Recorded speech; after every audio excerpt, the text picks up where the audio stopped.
Hello everyone, मैं हूं advocate Rahul Mishra और आज की वीडियो में बताऊंगा कि अगर आपके विरुद्ध झूठी एफआईआर रजिस्टर होगी तो ऐसी कंडीशन में आपको एफआईआर क्वेशिंग में जाना चाहिए, एंटीसिपेटरी बेल में जाना चाहिए। आप लोग अक्सर ये कहते हो कि साहब मेरे विरुद्ध झूठे मुकदमे लिखाए गए, मेरे पास सारे सबूत है, सब कुछ है, लेकिन अब मैं क्या करूं क्योंकि पुलिस गिरफ्तार करना चाहती है, पुलिस मुझे हैरेस कर रही है, पुलिस परेशान कर रही है और वसूली करने की चेष्टा कर रहे हैं। अब मुझे क्या करना चाहिए ऐसी कंडीशन में? मैं बचूं तो बचूं कैसे?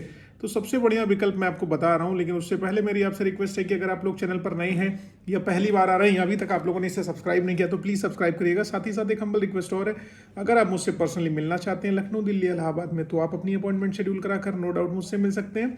नंबर आपको डिस्क्रिप्शन में मिल जाएगा। डायरेक्ट कॉल कतई ना करना, वरना माफ़ नहीं करूंगा, ये समझ लेना।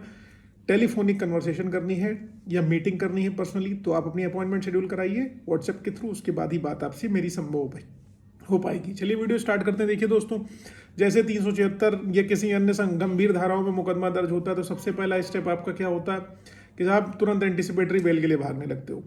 लोअर कोर्ट में भी आप जाते हो, जनरली वहाँ के वकील साहब भी कहते हैं एंटीसिपेटरी बेल ले लो, मैं यहीं से करा दूंगा, 10 दिन में हो जाएगी, 5 दिन में हो जाएगी। ये सारी चीज़ें आप लोग फेस करते हो, लेकिन ऐसा वास्तविकता में बिल्कुल भी नहीं होता है। अब आप एंटीसिपेटरी बेल के लिए, अगर आपके विरुद्ध 376 जैसी संगीन धाराओं में मुकदमा दर्ज हो गया, आप एंटीसिपेटरी बेल के लिए जाते हो, आपको पता है 376 के मैटर में लोअर कोर्ट में आपकी बेल जो है 99% रिजेक्ट होनी है। अब उसके पास आपके बाद चारा क्या बचेगा? आपका चारा कुछ नहीं बचेगा, पुलिस गेट से उठा लेगी कोर्ट के, वहीं से गिरफ्तार करके जेल भेज देगी। फिर क्या करोगे?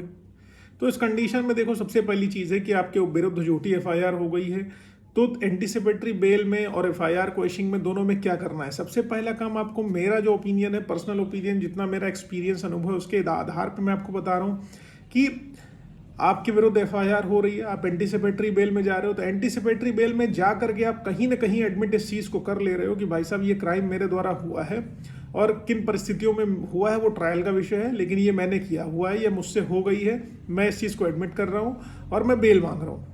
ये सारी चीज़ें आप कहते हो मुझे जमानत दे दो। तो एंटीसिपेटरी में जाने का मतलब कहीं ना कहीं आप उस घटना को, जो सेट घटना कही जा रही है, घटनाक्रम कहा जा रहा है, उसको एडमिट कर लेते हो और आप तभी बेल मांग रहे हो। वरना आप उस पूरी एफआईआर को चैलेंज करते हो, उस पूरे प्रोसीजर को ही चैलेंज करते कि हमने किया ही नहीं, तो एफआईआर हमारे ऊपर आखिरकार क्यों रजिस्टर हो? तो इसलिए एफआईआर क्वेशिंग जाना चाहिए, क्योंकि एंटीसिपेटरी बेल खारिज हो गई तो पुलिस तुरंत अरेस्ट कर लेगी। और एफआईआर क्वेशिंग में अगर आप हाई कोर्ट आए हो तो एटलीस्ट अगर एफआईआर क्वेश आपकी हाई कोर्ट नहीं करती है तो कम से कम आपको अरेस्ट दे देगी टिल सबमिशन ऑफ चार्जशीट। अब इससे क्या फायदा होगा? टिल सबमिशन ऑफ चार्जशीट अगर आपको स्टे मिल गया है, ये मान के चलिए आप लगभग बेल पे आ गए हो। पूछो किस लिए? अगर हाई कोर्ट ने आपके सारे एविडेंसेस को कंसिडर किया, अरे सारे फैक्ट और सर्कमस्टांसेस को आपके केस के समझा और वो आपको अरेस्टे दे दिया, कि पुलिस से कह दिया कि इनके खिलाफ कोई कोहर्सिव एक्शन नहीं लिया जाएगा जब तक कि पुलिस चार्जशीट नहीं सबमिट कर लेती है। अब पुलिस ने चार्जशीट सबमिट कर दिया, पुलिस के हाथ से तो मैटर निकल गया, पुलिस के पास अरेस्टिंग की पावर खत्म हो गई, चार्जशीट आ गई, पुलिस गिरफ्तार नहीं कर पाएगी।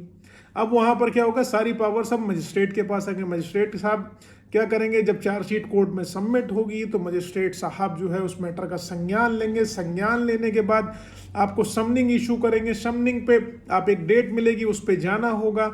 समनिंग पे उस डेट पे नहीं गए तो पहले BW होगा, फिर NBW होगा, ये सारी कंडीशन होगी। इसमें 4 महीने आपके निकल जाएंगे, समझे बात को? तो इस दौरान क्या आप एंटीसिपेटरी बेल सीख नहीं कर पाओगे? पहले तो अरेस्ट होने से बचना है आपको, प्रायोरिटी आपकी यही होनी चाहिए, क्योंकि 376 जैसा मामला या कोई संगीन मामला जिसमें तुरंत अरेस्टिंग है 307 या 302 में या 376 में, तो उसमें क्या होगा? आपकी अरेस्टिंग से बचना चाहते हो, सबसे पहली चीज़ गिरफ्तारी से बचना चाहते हो, इसीलिए तो आप जाते हो एंटीसिपेटरी बेल में। तो इसीलिए पहले कह रहा हूँ, एंटीसिपेटरी बेल की जगह अरेस्टे में चले गए तो आपको समझ लो एक तरीके से एंटीसिपेटरी बेल ही मिल गई। और एंटीसिपेटरी बेल का ऑप्शन हमेशा अवेलेबल रहेगा आपके पास, हमेशा, कि जब तक आप गिरफ्तार नहीं हो तब तक रहेगा अवेलेबल। और आप सोचो पहले एंटीसिपेटरी बेल में आओ और उसके बाद फिर जो है क्वेश्चनिंग में आओ, तो वो पॉसिबल नहीं होती है। हमेशा अवेलेबल रेमेडी को अप्रोप्रिएट तरीके से इस्तेमाल करिए ताकि कोर्ट को भी लगे कि हाँ ये बंदा ठीक है, सही है, इसको बचना चाहिए। तो एंटीसिपेटरी बेल की बजाय एफआईआर क्वेशिंग में आओ, ताकि इनिशियल स्टेज पर ही आप अपनी एफआईआर को खत्म करा ले जाओ, आपको ट्रायल न फेस करना पड़े और अपोजिट पार्टी के ऊपर भी प्रेशर क्रिएट हो कि भैया हमने तो मुकदमा इनको फंसाने के लिए लिखाया था, उल्टा अब ये मेरा खर्चा करवा रहे हैं, हाई कोर्ट चले गए, मुझे भी हाई कोर्ट में वकील करना पड़ेगा और इनको जो है जहाँ जहाँ जाएंगे वहाँ जाना पड़ेगा। और यही नहीं, और सुनिए, आप सुप्रीम कोर्ट भी जा सकते हैं, इस चीज़ को चैलेंज कर सकते हैं अगर आपकी एफआईआर क्वेश्चन नहीं होती है। एंटीसिपेटरी बेल के लिए भी हालांकि आप जा सकते हो, लेकिन पहली प्रायोरिटी हमेशा एफआईआर क्वेश्चन को ही रखो, ना कि एंटीसिपेटरी बेल को रखो। उम्मीद है जानकारी पसंद आई है, समझ में। अगर ऐसा कुछ है तो वीडियो को लाइक शेयर सब्सक्राइब करना। फेसबुक इंस्टाग्राम ट्विटर पर अभी तक नहीं जुड़े तो प्लीज़ वहां जुड़ना, लिंक आपको डिस्क्रिप्शन में मिलने वाला है। Thank you so much. जय हिंद।